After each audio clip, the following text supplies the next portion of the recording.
Saint-Esprit. Amen. Nous fêtons aujourd'hui Saint François d'Assise. Bon, c'était la semaine dernière, mais pour raison pratique, nous le fêtons aujourd'hui, nous le célébrons aujourd'hui. Saint François d'Assise est un saint universel. C'est un des seuls saints qui est souvent célébré dans le protestantisme. On lit souvent des textes de François d'Assise dans les cultes. Il est même en statue sur la cathédrale de Westminster en Angleterre, le centre de l'anglicanisme anglais, là où tous les rois et reines d'Angleterre sont enterrés. Il y a sa statue sur la cathédrale. Son message est passé universellement. Même des hindouistes, on sait que dans certains temples hindouistes, il y a des statues de François d'Assise qui ont été installées. Il a vraiment un message qui parle à tous. Un message avant-gardiste, puisque lui avait des considérations qui paraissent tout à fait d'actualité et que tout d'un coup, maintenant, depuis quelques années, nos gouvernants, nos dirigeants ont « Tiens, il faudrait se préoccuper de la nature. Tiens, il faudrait se préoccuper de la création. » Ah, bah oui, mais bon, ça fait depuis le début. Il me semble que quand le Seigneur nous a créés, il nous a donné en héritage sa création. Saint François d'Assise, lui, en a eu conscience. Il y a plus de 800 ans. Il y a 800 ans, cet homme, né d'une mère dont on situe à peu près l'origine en Picardie, ce qui fait qu'elle a été surnommée en italien Pica, et d'un père marchand italien d'Assise, un marchand très riche, vendait des étoffes, mais pas de la robe de bure comme son fils se vêtira plus tard, c'était plutôt des vêtements de soie et d'autres tissus précieux.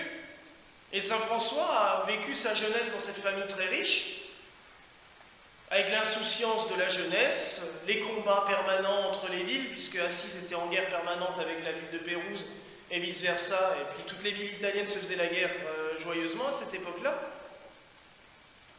Saint François a vécu cette vie-là, tranquillement, s'amusant, fêtant avec ses copains et tout, en sortant après les combats.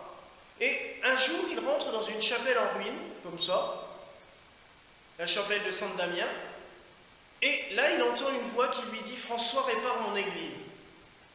Sur le coup, ça l'a laissé perplexe, et puis il s'est dit « Oh, j'ai de l'argent, je vais restaurer l'église ». Alors avec ses copains, ils sont venus, ils ont ramené du matériel, et puis ils ont refait la toiture. Mais à l'intérieur, il a compris que c'était pas ça. Restaure mon église, c'était pas restaurer le bâtiment, mais c'était restaurer toute l'église universelle, avec un grand E. Et à l'époque, il y avait du travail, parce que la corruption, les richesses et tout ça étaient déjà entrés à plein dans l'église, et les évêques et le pape vivaient comme des seigneurs tout-puissants, et Saint François est passé pour un réformateur, ce que plus tard on condamnera. Environ 300 ans plus tard, François a failli être condamné. On s'est quand même posé la question plusieurs fois s'il n'était pas dans l'hérésie.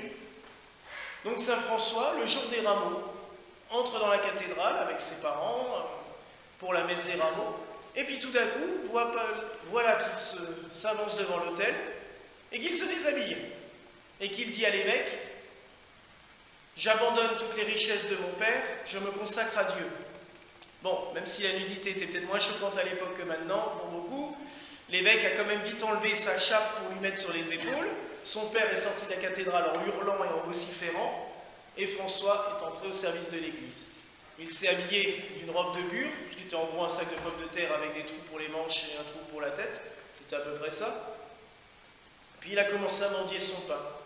D'abord il a vécu à Saint-Damien, puis il a trouvé une petite chapelle qu'un monastère lui a cédée. La pension coule. Maintenant, il y a une grande basilique, mais la petite chapelle toute pauvre est restée en plein milieu. Il y a une basilique qui est aussi grande que Saint-Pierre de Rome, mais sous le dôme, il y a la petite chapelle toute intacte en plein milieu de l'église. C'est superbe, c'est vraiment un endroit magnifique.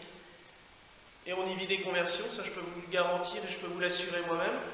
On y vit dans cette chapelle des conversions profondes et des conversions qui vous transforment à jamais. Saint François a prié toute sa vie. Il s'est consacré aux autres. Il était dans un niveau mystique que nous, on ne peut pas. concevoir. C'est pas possible. En arriver à appeler, à considérer tous les êtres humains comme ses frères, déjà, si on réfléchit bien, surtout dans notre monde qui passe son temps dans la haine, la guerre, la colère, appeler tout le monde, mon frère, aller pousser les villes à faire la paix. Déjà, c'est prodigieux. Mais lui a été plus loin. Il a dit, mais tout ce qui est vivant sur cette terre, c'est mon frère, c'est ma sœur. Et il allait parler aux animaux. Il y a cette image qu'on voit souvent dans nos livres d'enfants de piété, où Saint François est au bord de l'eau et tous les poissons qui sortent la tête, parce qu'il est en train de leur prêcher. On le voit aussi avec des oiseaux l'entourant. À Gubbio, il arrive dans cette ville avec ses frères. Les habitants sont affolés, car tous les soirs, si quelqu'un n'est pas rentré dans la ville à temps, il y a un loup qui tourne autour de la ville et paf, il les croque. Saint François se dit, bon, je vais essayer de voir ce que je peux faire. Il sort, il va voir le loup, et il lui dit le sermon. Mon frère le loup, ça suffit. Laisse tranquille les habitants de cette ville, mais je te promets que toi aussi on te laissera vivre tranquillement. Il lui a promis, le loup n'a plus jamais embêté personne, et le loup a vécu vieux, et très vieux autour de la ville de Gubbio. C'est un exemple parmi d'autres. Mais là où on voit la plus grande mystique de Saint François, et je pense que c'est ce qui fait que sa congrégation, parmi tous les ordres monastiques qui ont été créés au monde, à chaque fois, généralement, les ordres monastiques démarrent mal, très mal. Souvent, le fondateur est écarté. Souvent, le fondateur, quand il meurt, il n'y a plus que 2-3 fidèles autour de lui, et c'est après sa mort qu'on se rend compte de la grandeur. Mais Saint François d'Assise, de son vivant, a vu plus de 3000 frères franciscains, plus les sœurs, quand Sainte Claire est venue frapper à sa porte en lui disant « Je veux me consacrer à Dieu ». Il l'a pris, et tout de suite, des centaines de sœurs se sont regroupées avec elle. Puis il y a eu le 3e ordre, ce tiers ordre franciscain, donc encore beaucoup de gens sont membres. C'est tous les laïcs, vous tous, qui vivons selon la règle de Saint François, selon les préceptes de Saint François. Mais si, donc je disais, si son esprit a rayonné aussi loin, c'est parce qu'il y avait cette mystique profonde. Cette mystique où il en est venu à écrire quelque temps avant sa mort, ce cantique admirable. Là où il y a la haine, que j'y mette la paix. Là où il y a la discorde, que je mette l'union. C'est merveilleux. Et plus loin, il va pousser la mystique encore plus loin. Loué sois-tu, Seigneur, pour ma sœur, la lune, pour mon frère, le soleil, pour mes frères, les animaux des champs, pour mes frères et mes sœurs de la création. Il loue tout, il loue le vent, il loue la grêle, et il termine même « Loué sois-tu, Seigneur, pour ma sœur, la mort corporelle ». Car pour lui, la mort n'était qu'un passage. Étant sur cette terre, la mort n'est qu'un passage. Il a pris ça, tout naturellement. Mais c'est ce qui fait que l'on le prie pour les animaux. Et dans notre église gallicane, vous connaissez, j'en ai déjà parlé souvent, cet esprit d'amour que nous avons pour les animaux. Nous les considérons comme des êtres à part entière. Ils ont une âme. Pour nous, ils ont une âme. Ils sont vraiment des êtres à part entière. Nous devons les considérer comme nos frères et sœurs. Nous devons les aimer. Et c'est cela vraiment qui fait la force et qui fait le besoin qu'on ait de prier pour eux. Pas prier, et puis le lendemain, ne pas les regarder. Combien de fois dans le temps on bénissait les chiens de chasse, puis on les envoyait contre un cerf ou contre un sanglier. Combien de chiens ne revenaient pas parce qu'ils étaient en morceaux? À quoi ça servait de les faire bénir pour les envoyer à l'abattoir? À quoi ça sert aussi de ne pas les accueillir dans les églises? Ici, malheureusement, on n'est pas chez nous. On ne peut pas les recevoir. Sinon, bien entendu, il y en aurait toujours pour la messe, parce que je vous inviterai à amener les vôtres. Mais nous pouvons leur apporter la bénédiction. C'est pour cela qu'à la fin de la messe, on va prier pour tous les animaux souffrants, les animaux qu'on égorge, les animaux qu'on abat juste pour le plaisir des foules.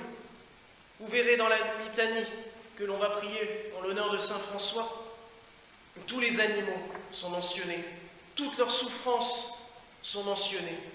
Nous devons prier pour eux. Il y a un adage, c'est Monseigneur Truchemot qui nous disait ça, notre ancien patriarche, il le répétait souvent. Nous devons être pour les animaux ce que les anges sont pour les hommes. En effet, les animaux, la Genèse le dit, étaient là pour nous servir. Mais déjà, à l'époque, on a mis des barrières, on a mis des commandements.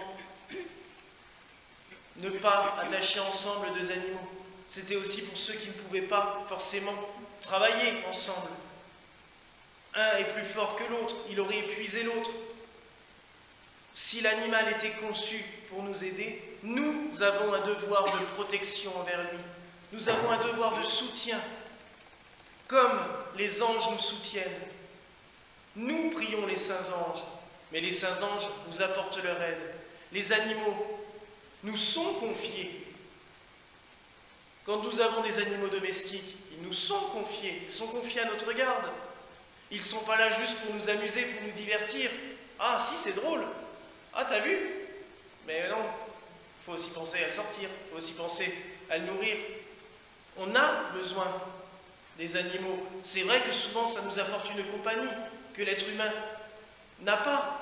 Combien de fois des gens vont dire « si je n'avais pas mon chien à la maison, ça fait longtemps que je serais plus sur cette terre ». Combien de fois j'ai pu goûter la saveur en allant chez des amis d'un chat qui vient s'allonger et ronronner sur vous. C'est le meilleur des antidépresseurs et le meilleur des calmants. Il n'y a pas mieux. Un chat qui ronronne vous calme et vous déstresse tout de suite. Mais à nous aussi de nous occuper d'eux et de les protéger. À nous aussi de lutter contre ceux qui font souffrir les animaux. Ça, oui, Saint François n'a pas hésité quand il fallait aller se battre pour toutes sortes de sujets. Il a même été au Maroc pour aller engueuler le sultan qui avait kidnappé certains de ses frères. Il a été voir le pape. Quand on lui a dit « vous êtes un hérétique », il a dit « comment ça? Moi je suis un hérétique? Je vais vous prouver que non ». Donc il ne faut pas avoir peur d'aller affirmer ce qu'on ressent.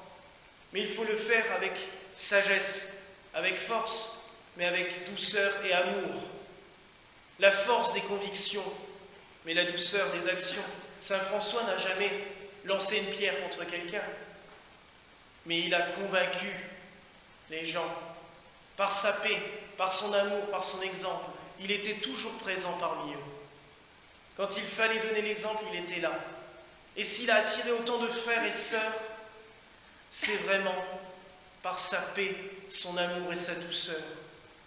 Tout à l'heure, nous allons entendre le chant, la prière que je vous disais. Là où il y a la haine, que je mette la paix. Il va être chanté en anglais, mais vous verrez cette mélodie est d'une douceur fantastique. C'était le chant, un des chants préférés de la princesse Diana. Il a été même joué à son enterrement. Pourquoi? Parce que pour elle, cela représentait ça. Cela représentait son combat pour les animaux, son combat pour les êtres humains qui souffrent. Car on ne peut pas non plus défendre les animaux, comme je le vois des fois sur des réseaux sociaux, des gens qui défendent les animaux, mais qui combattent les humains. Il faut être à égal, on protège tout le monde, la création. Et dans l'église, dans beaucoup d'églises, la Saint-François est devenue la fête de la création. Oui, la fête de la création tout entière. Nous prions spécialement pour les animaux. Nous allons bénir l'eau, vous allez l'emmener avec vous. Pour ceux qui ont des animaux domestiques, vous leur donnerez à boire. Vous pourrez même en apporter pour vos amis. Mais c'est un geste pour protéger vos animaux, mais c'est aussi un signe pour nous tous. Ne prenons pas que l'image d'Épinal de Saint François en train de parler aux animaux. C'est merveilleux, mais ça faisait partie d'un concept global qu'il avait, un concept de paix, d'amour et de fraternité. C'était un concept global de sa vie.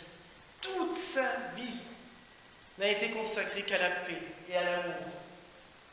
On ne peut pas découper l'amour, on ne peut pas le séparer. On ne peut pas aimer les hommes et ne pas regarder les animaux. Mais on ne peut pas non plus regarder les animaux et les aimer sans regarder les hommes. C'est un ensemble. Mais toute la nature, notre création, il y a cette COP 21 qui va arriver, cette conférence mondiale sur le climat, qui commence malheureusement mal, puisque quand on voit, et là ça m'énerve même en tant que prêtre, que des pollueurs sont les sponsors de cette conférence, on se dit ça commence mal, il va falloir vraiment reprendre les choses à zéro. Mais pourquoi ne pas aussi, quand on veut travailler sur le climat, ne pas essayer de reprendre la Genèse, la création du monde, le message d'amour du Christ? Si déjà on se basait sur ces textes bibliques, pas à la lettre, je n'ai pas dit d'être créationniste et de suivre tout à la lettre, on sait que la création, telle qu'elle est décrite dans la Genèse, est une période beaucoup plus longue et une évolution lente des choses. Mais il nous faut impérativement prendre les choses à l'origine. Notre ancien patriarche, Monseigneur Giraud, disait toujours, il faut reprendre l'arbre, il faut toujours avancer, toujours bâtir et toujours restaurer, mais en reprenant l'arbre à la racine. Ça ne sert à rien de vouloir faire tout le temps des nouveautés, des nouveautés, des nouveautés, si on ne reprend pas les choses à l'origine. Que tous ceux, c'est un appel que je peux lancer, que tous ceux qui veulent défendre la nature, la création, les animaux, les êtres, reprennent en main leurs textes sacrés. Tous les textes sacrés défendent la création, défendent la nature. Mais bon sang, prenez-les en main, prenons-les en main. Relisons ce que nous disent nos textes sacrés. Faisons comme saint François, soyons humbles, soyons pauvres. Si c'est faire de la défense des animaux ou de la défense de la nature pour se mettre en avant, ça ne sert à rien. Soyons humbles et pauvres comme saint François. Il est le patron de l'écologie, il est le patron des animaux. Et pourtant, de son vivant, il n'allait pas manifester ou il n'allait pas faire des discours. Il était là, il était ce qu'il était, pauvre et humble. On l'a chanté, François pauvre et humble. Soyons nous aussi pauvres et humbles dans nos actions. Témoignons toujours de cet amour et de cette paix. Sans arrêt, il faut en témoigner. Il l'a fait tout au long de sa vie. Il a témoigné, il était là. Par un geste fraternel envers un animal, par un geste fraternel envers un être humain. Soyons des ferments. Le monde ne pourra changer que par l'amour. J'ai entendu cette semaine un texte que j'ai trouvé très beau, même si franchement le contexte où il était, ça ne collait pas du tout et ça partait dans tous les sens. C'est par amour que le monde a été créé. C'est par l'amour que le monde a été sauvé et c'est par l'amour que le monde sera régénéré. J'ai trouvé ce texte splendide. Oui, le monde a été créé par amour. C'est un geste d'amour de Dieu. Oui, notre monde a été sauvé par le Christ. Mais maintenant, il nous faut travailler à sa régénération. C'est dans le temps de l'Esprit Saint, ce temps qui vient, qui est là, que nous devons travailler à cette régénération. Soyons des ferments d'amour. Apportons l'amour aux êtres humains. Apportons l'amour aux animaux. Apportons l'amour à la création tout entière. Célébrons Dieu pour ce qu'il nous a donné comme cadeau. Sans lui, toute cette nature, toute cette création ne serait pas là. Nous ne serions pas là. Remercions-le. Rendons-lui des actions de grâce. Et travaillons fermement à porter cet amour autour de nous. Portons-le dans la paix, dans la sérénité, dans la joie aussi. Saint François était un saint joyeux et heureux. Portons cet amour autour de nous. Voilà la grâce que je nous souhaite en ce jour de la Saint François d'Assise, au nom du Père, du Fils et du Saint-Esprit. Amen.